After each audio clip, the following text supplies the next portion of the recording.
ನಮಸ್ಕಾರ. ನಾನು ನಿಮ್ಮ ಡಾಕ್ಟರ್ ಲೋಕೇಶ್ ರಾಠೋಡ್, ಅರ್ಥಶಾಸ್ತ್ರ ಪ್ರಾಧ್ಯಾಪಕರು, ಮುಧೋಳ್. ಇವತ್ತೊಂದು ಹೊಸ ಸಂಚಿಕೆ, ಸಮಗ್ರ ಅರ್ಥಶಾಸ್ತ್ರ, ಮ್ಯಾಕ್ರೋ ಎಕನಾಮಿಕ್ಸ್. ಇದರಲ್ಲಿ ದ್ವಿತೀಯ ಸೆಮಿಸ್ಟರ್ಗೆ ಸಂಬಂಧಪಟ್ಟ ಹಾಗೆ JBC ಅವರ ಮಾರುಕಟ್ಟೆಯ ನಿಯಮ ಅಂತಕ್ಕಂಥ ಒಂದು ವಿಷಯವನ್ನು ಇವತ್ತಿನ ಕ್ಲಾಸ್ನಲ್ಲಿ ನಾನು ಹೇಳ್ತಾ ಇದ್ದೇನೆ. ಮುಂಬರುವ ಎಲ್ಲ ಸ್ಪರ್ಧಾತ್ಮಕ ಪರೀಕ್ಷೆಗಳಿಗೆ ಇದು ಅನುಕೂಲವಾಗಲಿದೆ. ಈಗ ಪದವಿ ವಿದ್ಯಾರ್ಥಿಗಳಿಗೂ ಅನುಕೂಲವಾಗಲಿದೆ. ಸೊ ಹಾಗಾದರೆ JBC ಅವರ ಮಾರುಕಟ್ಟೆಯ ನಿಯಮ, JBC's ಲಾ ಆಫ್ ಮಾರ್ಕೆಟ್. ಸಂಪ್ರದಾಯ ಪಂಥದ ಅರ್ಥಶಾಸ್ತ್ರಜ್ಞರ ಪ್ರಕಾರ ಆರ್ಥಿಕ ವ್ಯವಸ್ಥೆಯಲ್ಲಿ ಶ್ರಮ ಮತ್ತು ಇತರೆ ಉತ್ಪಾದನಾಂಗಗಳ ಪೂರ್ಣ ಉದ್ಯೋಗ ಯಾವಾಗಲೂ ನೆಲೆಸಿರುತ್ತದೆ ಎಂಬುದನ್ನು JBC ಅವರ ಮಾರುಕಟ್ಟೆ ನಿಯಮ ತಿಳಿಸುತ್ತೆ ಅನ್ನೋದನ್ನು ಇಲ್ಲಿ ಗಮನಿಸಬಹುದು. ಒಂದು ವೇಳೆ ಆರ್ಥಿಕತೆ ಪೂರ್ಣ ಉದ್ಯೋಗ ಹಂತದಿಂದ ತಾತ್ಕಾಲಿಕವಾಗಿ ಏನಾದರೂ ದೂರ ಸರಿದರೆ ಮಾರುಕಟ್ಟೆಯ ಶಕ್ತಿಗಳ ಮುಕ್ತ ಕಾರ್ಯಾಚರಣೆಯ ಮೂಲಕ ಆ ಆರ್ಥಿಕತೆಯನ್ನು ಪೂರ್ಣ ಉದ್ಯೋಗ ಹಂತದಲ್ಲೇ ಮರು ಸಂಸ್ಥಾಪಿಸಲಾಗುತ್ತದೆ. ಅಂದರೆ ಸಂಪ್ರದಾಯ ಪಂಥದ ಅರ್ಥಶಾಸ್ತ್ರಜ್ಞರು ತಮ್ಮ ಈ ಅಭಿಪ್ರಾಯವನ್ನೇ ಅವರ ಮಾರುಕಟ್ಟೆ ನಿಯಮದ ಆಧಾರದಲ್ಲಿ ರುಜುವಾತು ಪಡಿಸಿರುತ್ತಾರೆ ಅನ್ನೋದನ್ನು ನಾವು ಗಮನಿಸಬೇಕಾಗತ್ತೆ.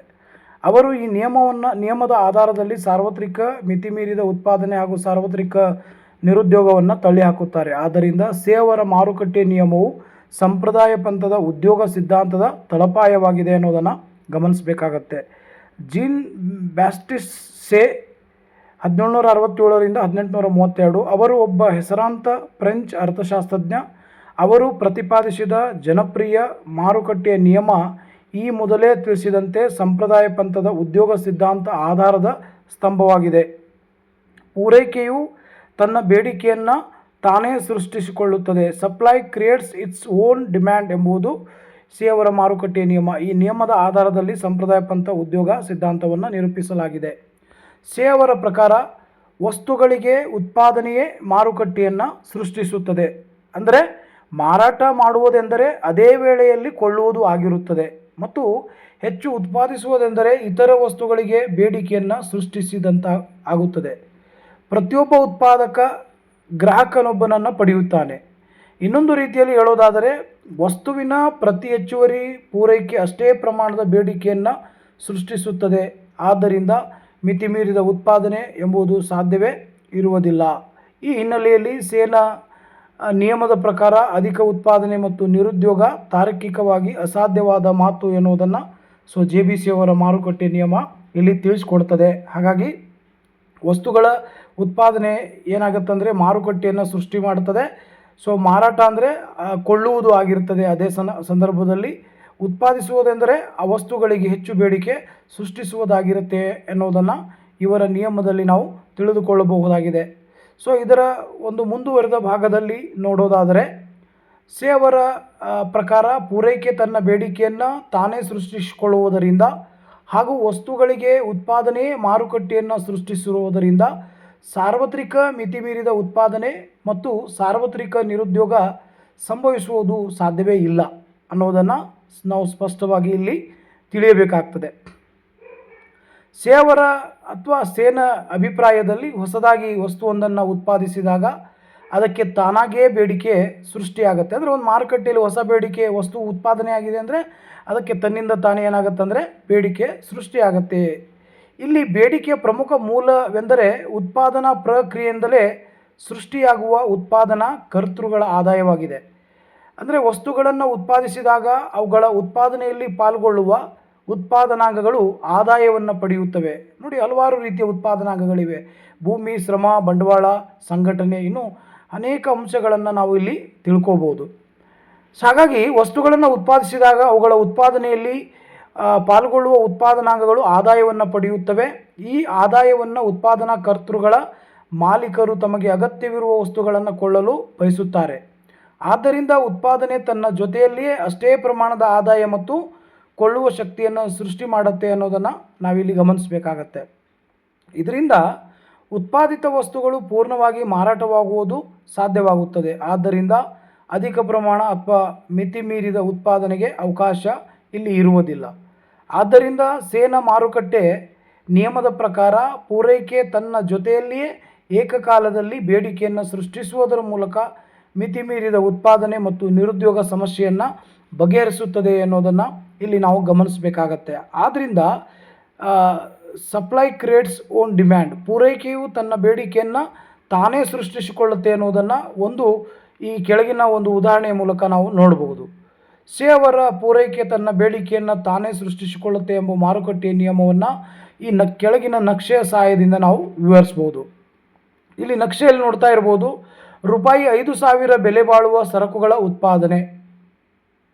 ಸೊ ಅದರಿಂದ ಬರುವಂಥ ಆದಾಯ ಕೂಲಿ, ಗೇಣಿ, ಬಡ್ಡಿ ಮತ್ತು ಲಾಭದ ರೂಪದಲ್ಲಿ ಉತ್ಪಾದನಾ ಕರ್ತೃಗಳು ಪಡೆಯುವ ಆದಾಯ ಏನಾಗಿರುತ್ತೆ ಅಂದರೆ ₹5,000 ಆಗಿರುತ್ತೆ. ಅಂದರೆ ಬೆಲೆಗಳು ₹5,000 ಬೆಲೆ ಬಾಳುವ ಸರಕುಗಳ ಉತ್ಪಾದನೆ, ಸರಕುಗಳ ಪೂರೈಕೆ ಎಷ್ಟಾಗುತ್ತೆ? 5,000. ಸೊ ಅಂದರೆ ಅಲ್ಲಿಂದ ಆದಾಯ ಬರುತ್ತೆ. ಆದಾಯದಿಂದ ಆರ್ಥಿಕತೆಯಲ್ಲಿ ಉತ್ಪತ್ತಿಯಾಗುವ ಆದಾಯವು ಕೂಡ ಏನಾಗಿರುತ್ತೆ ಅಂದರೆ 5,000 ಆಗಿರುತ್ತೆ ಅನ್ನೋದನ್ನು ಇಲ್ಲಿ ನಾವು ಗಮನಿಸಬೇಕಾಗ್ತದೆ.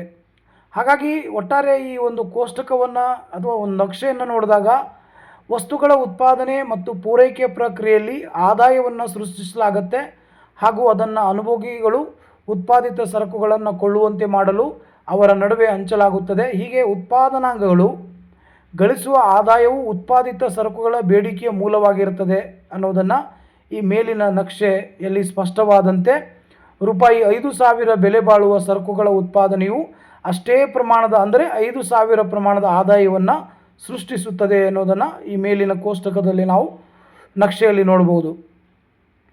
ಅದೇ ರೀತಿಯಾಗಿ ಇದು ಪೂರೈಕೆಯಾದ ₹5,000 ಬೇಡಿಕೆಯ ಮೂಲವಾಗಿರುತ್ತದೆ ಅನ್ನೋದನ್ನು ನಾವು ಗಮನಿಸಬೇಕಾಗತ್ತೆ. ಆದ್ದರಿಂದ ಯಾವುದೇ ಪ್ರಮಾಣದಲ್ಲಿ ಉತ್ಪಾದಿಸಿ ಮಾರುಕಟ್ಟೆಯಲ್ಲಿ ಮಾರಲಾಗುವ ಸರಕು ಸಂಪೂರ್ಣವಾಗಿ ಮಾರಾಟವಾಗುವ ಮೂಲಕ ಖಾಲಿಯಾಗಿ ಹೋಗುತ್ತೆ ಅನ್ನೋದನ್ನು ಈ ಒಂದು ಕೋಷ್ಟಕ ನಮಗೆ ಸ್ಪಷ್ಟವಾದ ವಿವರಣೆಯನ್ನು ಕೊಡುವಂತಹ ಒಂದು ಕೋಷ್ಟಕವಾಗಿದೆ ಅನ್ನೋದನ್ನು ಇಲ್ಲಿ ನಾವು ಗಮನಿಸಬೇಕಾಗ್ತದೆ. ಹಾಗಾಗಿ ₹5,000 ಬೆಲೆ ಬಾಳುವ ಸರಕುಗಳ ಉತ್ಪಾದನೆ ಏನಾಗುತ್ತೆ? ಕೂಲಿ, ಗೇಣಿ, ಬಡ್ಡಿ ಮತ್ತು ಲಾಭದ ರೂಪದಲ್ಲಿ ಪಡೆಯುವ ಉತ್ಪಾದನಾ ಕರ್ತೃಗಳಿಂದ ಪಡೆಯುವ ಆದಾಯವು ಕೂಡ ಏನಾಗಿರುತ್ತೆ ಅಂದರೆ 5,000 ಆಗಿರುತ್ತೆ ಅನ್ನೋದನ್ನು ನಾವು ಗಮನಿಸಬೇಕಾಗತ್ತೆ. ಈ 5,000 ಆದಾಯ ಅಂದರೆ ಬೇಡಿಕೆ, ಅಂದರೆ ಸರಕುಗಳ ಪೂರೈಕೆ 5,000ದಷ್ಟು ಇದ್ದರೆ ಅದರ ಬೇಡಿಕೆ ಅಷ್ಟೇ ಪ್ರಮಾಣದಲ್ಲಿ ಏನಾಗುತ್ತೆ ಅಂದರೆ ಸೃಷ್ಟಿಯಾಗತ್ತೆ ಅನ್ನೋದನ್ನು ಇಲ್ಲಿ ನಾವು ಈ ಒಂದು ನಕ್ಷೆಯ ಮೂಲಕ ನಾವು ತಿಳಿಯಬಹುದಾಗಿದೆ.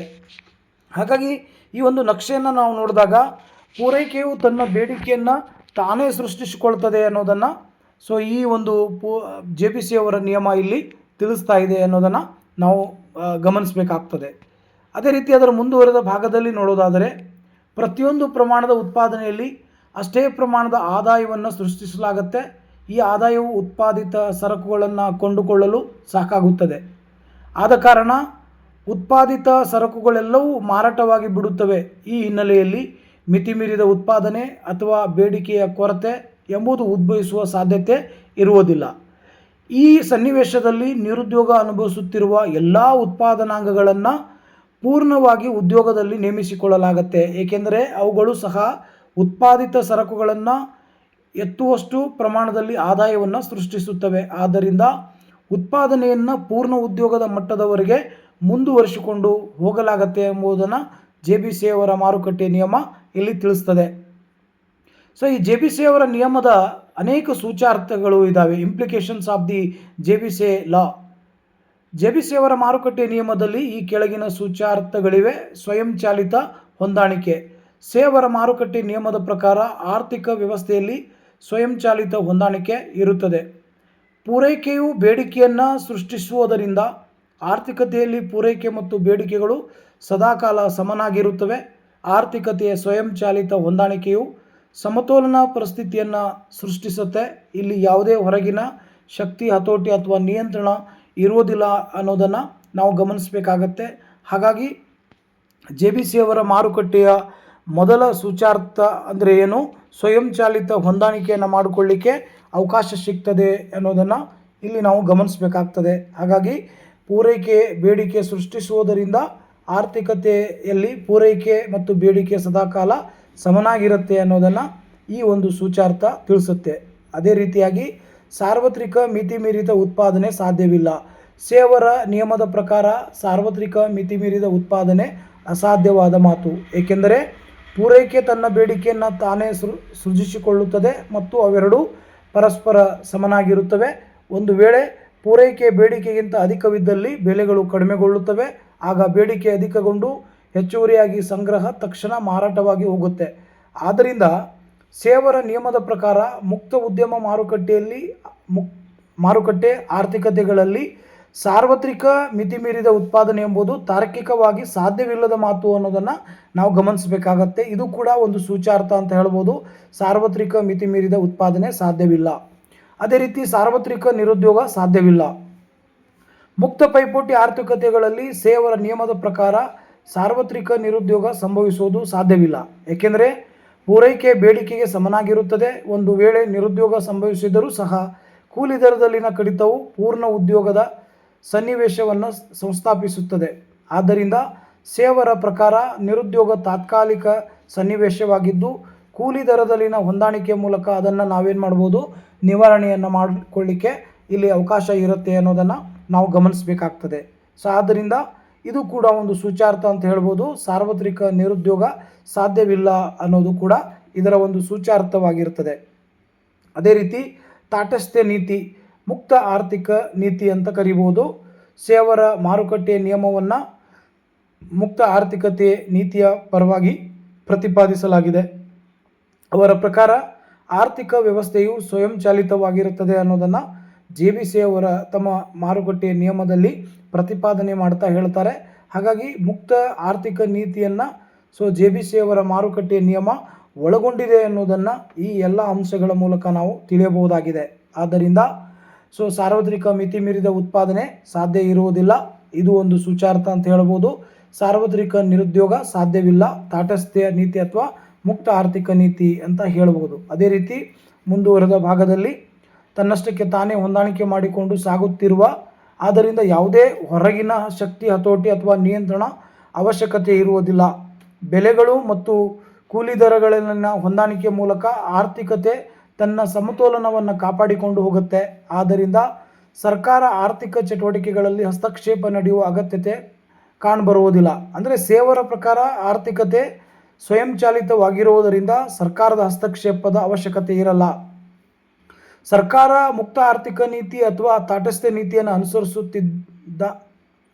ಅನುಸರಿಸುತ್ತಿದ್ದಾಗಲಿ ಆರ್ಥಿಕತೆ ಸ್ವತಂತ್ರವಾಗಿ ಮತ್ತು ಸುಗಮವಾಗಿ ಕಾರ್ಯನಿರ್ವಹಿಸಿಕೊಂಡು ಹೋಗುತ್ತದೆ ಅನ್ನೋದನ್ನು ಇಲ್ಲಿ ನಾವು ಸ್ಪಷ್ಟವಾಗಿ ತಿಳಿಯಬಹುದಾಗಿದೆ. ಅದೇ ರೀತಿಯಾಗಿ ಸಂಪನ್ಮೂಲಗಳ ಸಮರ್ಪಕ ಬಳಕೆ. ಇಲ್ಲಿ ಸಂಪನ್ಮೂಲಗಳನ್ನು ಸಮರ್ಪಕವಾಗಿ ಬಳಕೆ ಮಾಡುವುದು ಕೂಡ ಒಂದು ಸೂಚ್ಯಾರ್ಥವಾಗಿರ್ತದೆ.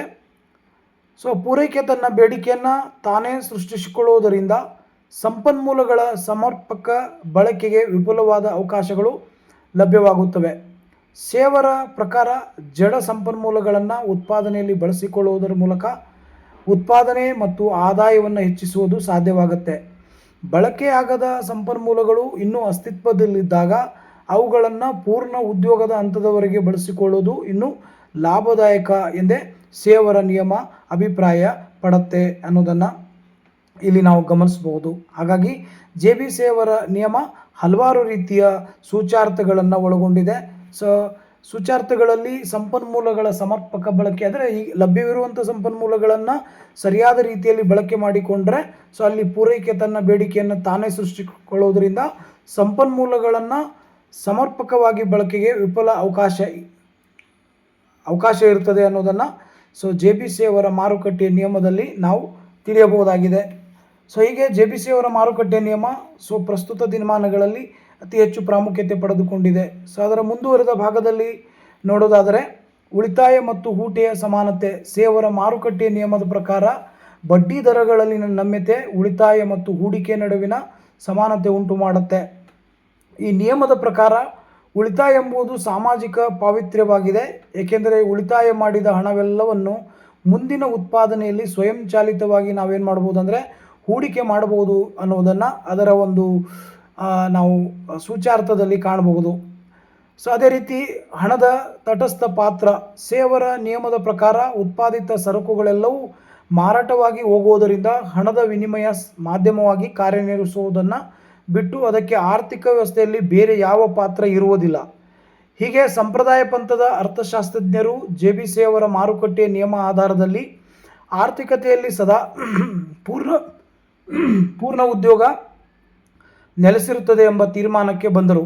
ಒಂದು ವೇಳೆ ಯಾವುದಾದರೂ ಹಂತದಲ್ಲಿ ನಿರುದ್ಯೋಗ ಕಂಡುಬಂದರೂ ಸಹ ಅದು ಸ್ವಯಂ ಪ್ರೇರಿತ ಅಥವಾ ಘರ್ಷಣಾತ್ಮಕ ಸ್ವರೂಪವಾಗಿರುತ್ತದೆ ಎಂಬ ನಿಲುವು ಸಂಪ್ರದಾಯ ಪಂಥದ ಅರ್ಥಶಾಸ್ತ್ರಜ್ಞರಾಗಿರುತ್ತದೆ.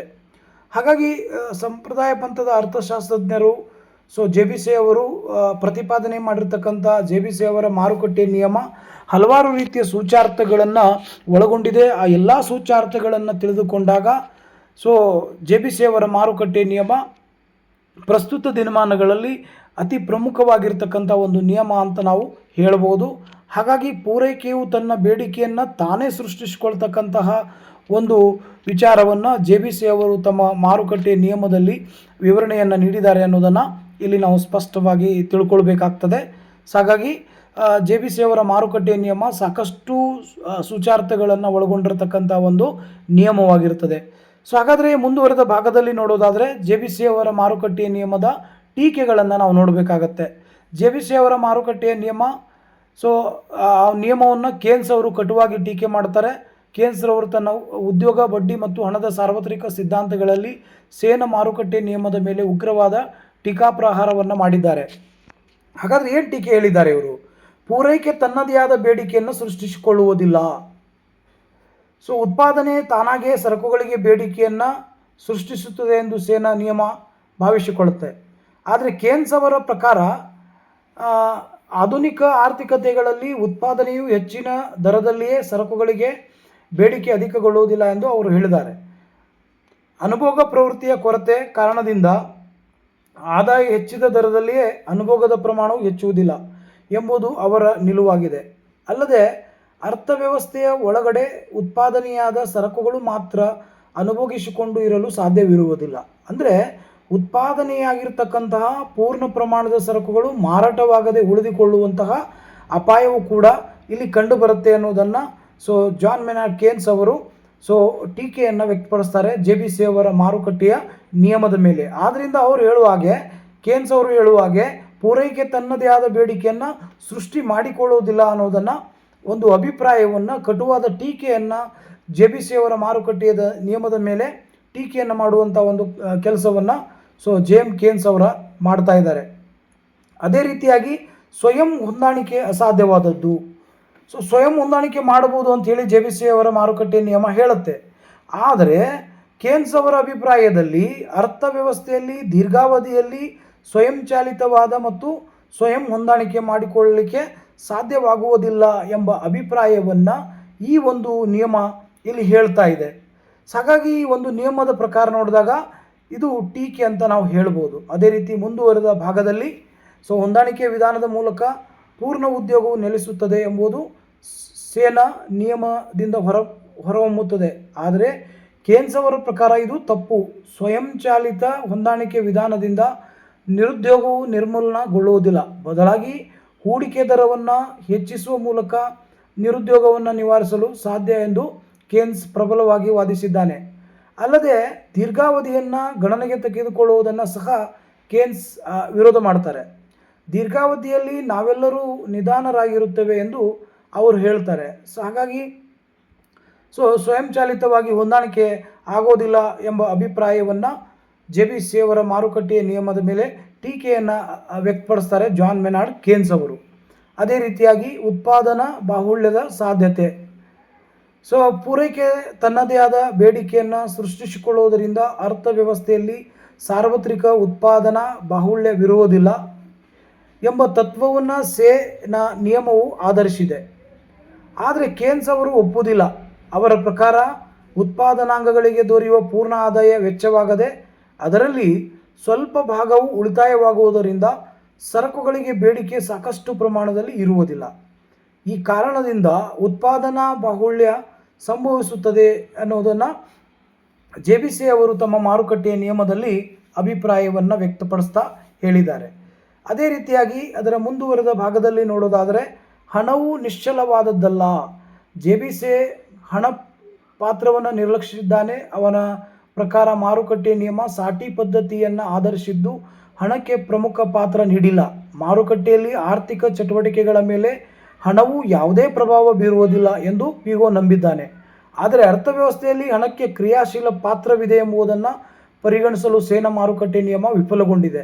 ಅಂದರೆ ಹಣವು ವಿನಿಮಯ ಮಾಧ್ಯಮವಾಗಿ ಕೆಲಸ ಮಾಡುತ್ತೆ. ಅದರ ಸಹಾಯದಿಂದ ಉದ್ಯಮವನ್ನು ಮತ್ತು ವ್ಯವಹಾರವನ್ನು ನಾವು ನಿರ್ವಹಿಸ್ಬೋದು. ಭವಿಷ್ಯದ ಚಟುವಟಿಕೆಗಳಿಗಾಗಿ ಮತ್ತು ಅನಿರೀಕ್ಷಿತ ತುರ್ತು ಸ್ಥಿತಿಗತಿಗಳನ್ನು ಎದುರಿಸುವುದಕ್ಕಾಗಿ ಜನರು ಹಣವನ್ನು ಕೂಡಿಡುತ್ತಾರೆ. ಆದ್ದರಿಂದ ಹಣವು ಬಹಳ ಕ್ರಿಯಾಶೀಲವಾದ ಪಾತ್ರವನ್ನು ನಿರ್ವಹಿಸುತ್ತದೆ ಅನ್ನೋದನ್ನು ಇಲ್ಲಿ ನಾವು ಗಮನಿಸಬೇಕಾಗ್ತದೆ.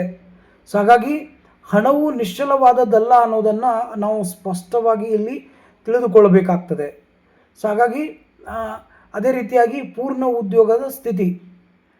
ಪೂರೈಕೆಯು ತನ್ನದೇ ಆದ ಬೇಡಿಕೆಯನ್ನು ಸೃಷ್ಟಿಸಿಕೊಳ್ಳುವುದರಿಂದ ಉತ್ಪಾದನಾ ಪ್ರಕ್ರಿಯೆಯಲ್ಲಿ ಅಪೂರ್ಣ ಉದ್ಯೋಗ ಸ್ಥಿತಿ ಇರುತ್ತೆ ಅನ್ನೋದನ್ನು ಗಮನಿಸಬಹುದು. ಅದೇ ರೀತಿ ಸರ್ಕಾರದ ಮಧ್ಯಪ್ರವೇಶಿಕೆ ಅವಶ್ಯಕತೆ. ಆರ್ಥಿಕ ಚಟುವಟಿಕೆಗಳಲ್ಲಿ ಸರ್ಕಾರ ಮಧ್ಯಪ್ರವೇಶಿಸಬಾರದು ಎಂಬ ತತ್ವವನ್ನು ಸೇನಾ ನಿಯಮ ಆಧರಿಸಿದೆ. ಈ ಭಾವನೆಯನ್ನು ಕೇನ್ಸ್ ಪ್ರಬಲವಾಗಿ ವಿರೋಧ ಮಾಡ್ತಾರೆ. ಉತ್ಪಾದನಾ ಬಾಹುಳ್ಯ ಮತ್ತು ನಿರುದ್ಯೋಗದ ಸಮಸ್ಯೆಯನ್ನು ನಿವಾರಿಸಲು ಆರ್ಥಿಕ ಚಟುವಟಿಕೆಗಳಲ್ಲಿ ಸರ್ಕಾರ ಮಧ್ಯಪ್ರವೇಶಿಕೆ ಅತ್ಯಗತ್ಯವಾದದ್ದು ಎಂದು ಅವನು ವಾದಿಸಿದ್ದಾನೆ. ಆದರೆ ಸರ್ಕಾರ ಆರ್ಥಿಕ ಚಟುವಟಿಕೆಗಳನ್ನು ಕೈಗೊಳ್ಳೋದರಿಂದಲೇ ನಿರುದ್ಯೋಗ ಸಂಭವಿಸಿತ್ತು ಎಂದು ಕೇನ್ಸ್ ಅವರು ಹೇಳ್ತಾರೆ. ಸೊ ಅಂದರೆ ಹೂಡಿಕೆಯನ್ನು ಕೈಗೊಳ್ಳಲು, ಉತ್ಪಾದನೆಯನ್ನು ಹೆಚ್ಚಿಸಲು ಮತ್ತು ಉದ್ಯೋಗಾವಕಾಶಗಳನ್ನು ಒದಗಿಸಲಿಕ್ಕೆ ಸರ್ಕಾರ ಆರ್ಥಿಕ ಚಟುವಟಿಕೆಗಳಲ್ಲಿ ಭಾಗವಹಿಸಬೇಕಾದಂಥ ಅವಶ್ಯಕತೆ ತೀರಾ ಇದೆ ಅನ್ನೋದನ್ನು ಇಲ್ಲಿ ನಾವು ಗಮನಿಸಬೇಕಾಗ್ತದೆ. ಹಾಗಾಗಿ ಸರ್ಕಾರದ ಮಧ್ಯಪ್ರವೇಶಿಕೆ ಅವಶ್ಯಕತೆ ಇದೆ ಅನ್ನೋದನ್ನು ಇಲ್ಲಿ ನಾವು ತಿಳಿಯಬೇಕಾಗ್ತದೆ. ಸೊ ಆದ್ದರಿಂದ ಸರ್ಕಾರದ ಮಧ್ಯಪ್ರವೇಶ ಇಲ್ಲಿ ಅವಶ್ಯಕತೆ ಇದೆ. ಅದೇ ರೀತಿಯಾಗಿ ಬೇಡಿಕೆಯು ತನ್ನದೇ ಆದ ಪೂರೈಕೆಯನ್ನು ಸೃಷ್ಟಿಸಿಕೊಳ್ಳುತ್ತದೆ. ಪೂರೈಕೆಯು ತನ್ನದೇ ಆದ ಬೇಡಿಕೆಯನ್ನು ಸೃಷ್ಟಿಸಿಕೊಳ್ಳುತ್ತೆ ಎಂಬುದು ಸೇನಾ ನಿಯಮದ ಸಾರಾಂಶವಾಗಿದೆ. ಆದರೆ ಕೇನ್ಸ್ ಅವರು ಅಲ್ಲಗೆಳೆದಿದ್ದಾರೆ. ಅವರ ಪ್ರಕಾರ ಬೇಡಿಕೆಯೇ ತನ್ನ ಪೂರೈಕೆಯನ್ನು ಸೃಷ್ಟಿಸಿಕೊಳ್ಳುತ್ತದೆ. ಅಂದರೆ ಜನರ ಬಳಿ ಸಾಕಷ್ಟು ಪ್ರಮಾಣದ ಆದಾಯವಿದ್ದು ಸರಕುಗಳಿಗೆ ಬೇಡಿಕೆಯು ಲಭಿಸುತ್ತಿದ್ದರೆ ಸರಕುಗಳ ಉತ್ಪಾದನೆಯಾಗಲು ಮತ್ತು ಪೂರೈಕೆಯಾಗಲು ಅವಕಾಶ ದೊರೆಯುತ್ತದೆ. ಆದ್ದರಿಂದ ಪೂರೈಕೆಯನ್ನು ಪ್ರಚೋದಿಸಲಿಕ್ಕೆ ಕ್ರಮಗಳು ಅಗತ್ಯ ಎಂದು ಕೇನ್ಸ್ ಅವರ ಅಭಿಪ್ರಾಯವನ್ನು ವ್ಯಕ್ತಪಡಿಸ್ತಾ ಇದ್ದಾರೆ. ಹಾಗಾಗಿ JBC ಅವರ ಮಾರುಕಟ್ಟೆ ನಿಯಮವನ್ನು ನೋಡಿದಾಗ ಈ JBC ಅವರ ಮಾರುಕಟ್ಟೆ ನಿಯಮಕ್ಕೆ ಕಟುವಾಗಿ ಟೀಕೆ ಮಾಡುವಂತಹ ಒಂದು ಕೆಲಸವನ್ನು JBC ಅವರು ಜಾನ್ ಮೇನಾರ್ಡ್ ಕೇನ್ಸ್ ಅವರು ಇಲ್ಲಿ ಮಾಡ್ತಾ ಇದ್ದಾರೆ ಅನ್ನೋದನ್ನು ಗಮನಿಸಬೇಕಾಗತ್ತೆ. JBC ಅವರ ಮಾರುಕಟ್ಟೆ ನಿಯಮ ಪ್ರಸ್ತುತ ದಿನಮಾನಗಳಲ್ಲಿ ಅಷ್ಟೊಂದು ಪ್ರಾಮುಖ್ಯತೆ ಪಡೆದುಕೊಳ್ಳಲಿಕ್ಕೆ ಸಾಧ್ಯವಿಲ್ಲ. ಆದರೂ ಕೆಲವು ಸಂದರ್ಭದಲ್ಲಿ ಕೆಲವು ವಿಚಾರಗಳಿಗೆ ಹೋಲಿಕೆ ಮಾಡಿಕೊಂಡಾಗ JBC ಅವರ ಮಾರುಕಟ್ಟೆ ನಿಯಮ ಅತ್ಯಂತ ಪರಿಣಾಮಕಾರಿಯಾಗಿರ್ತಕ್ಕಂಥ ಒಂದು ನಿಯಮ ಅಂತ ನಾವು ಹೇಳಬಹುದು. ಹೀಗೆ ಒಟ್ಟಾರೆಯಾಗಿ ನೋಡಿದಾಗ ಇವತ್ತಿನ ಕ್ಲಾಸಿಗೆ ನಾನು ಇಲ್ಲಿಗೆ ವಿರಾಮ ನೀಡ್ತೇನೆ. ನನ್ನ ಚಾನಲನ್ನು ಇಲ್ಲಿವರೆಗೂ ಯಾರೂ ಸಬ್ಸ್ಕ್ರೈಬ್ ಮಾಡಿಲ್ಲ, ಡಾಕ್ಟರ್ ಲೋಕೇಶ್ ರಾಠೋಡ್ ಅಮರ್ತ್ಯ ಸೇನ್ ಚಾನಲನ್ನು ಸಬ್ಸ್ಕ್ರೈಬ್ ಮಾಡಿ, ಶೇರ್ ಮಾಡಿ. ನಾನು ಹೇಳಿರ್ತಕ್ಕಂಥ ಕ್ಲಾಸ್ ನಿಮಗೆ ಇಷ್ಟವಾಗಿದ್ದರೆ ಇದಕ್ಕೆ ಕಮೆಂಟ್ ಮಾಡಿ, ಬೇರೆಯವರಿಗೂ ಶೇರ್ ಮಾಡಿ. ಮುಂದಿನ ಎಲ್ಲ ಪದವಿಯ ಪರೀಕ್ಷೆಗಳಿಗೆ ಇದು ಅನುಕೂಲವಾಗಲಿದೆ. ಎಲ್ರಿಗೂ ಧನ್ಯವಾದ.